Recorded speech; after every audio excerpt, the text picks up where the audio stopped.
When it comes to citizen behavior change, policymakers usually use one of two options. The first one they try is education, which is basically words and information to get people to change their behaviors. And then when that doesn't work, they move on to a law or increased enforcement and fines.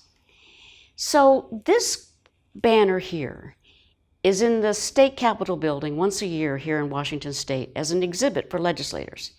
And it's here to inspire them to look at a third option, the social marketing option.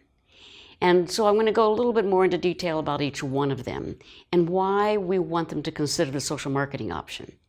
So if we take a look at this group here, this is adopted from the Everett Rogers diffusion curve, and a bunch of social marketers around the world actually have helped create a social marketing version of it. And over here we have where education works. And education works for people who, when they hear about that we want them to take their batteries down to the city to dispose of them, they go, sure, where do I go? So they adopt the behavior with just information alone. We call them the just show me group. The problem is, it's a pretty small group of people, because for most citizen behaviors that we're trying to change, there are more barriers and there may not be the benefits, they may not see them. So we move on to the social marketing approach. The social marketing approach is there for people who think it's a good idea to do the behavior, but they've got barriers that we need to help them overcome, and we need to help them see and believe that they will get the benefits. We call that the Help Me group. This is who social marketers were born for. And we have 4 tools usually in the intervention mix that we can use to help them. We've got products, we've got incentives, we've got convenience of access and promotion to help them do the behavior. On the third side, when we don't get enough, the only people left from doing a behavior are the people that are not going to do it unless you make them.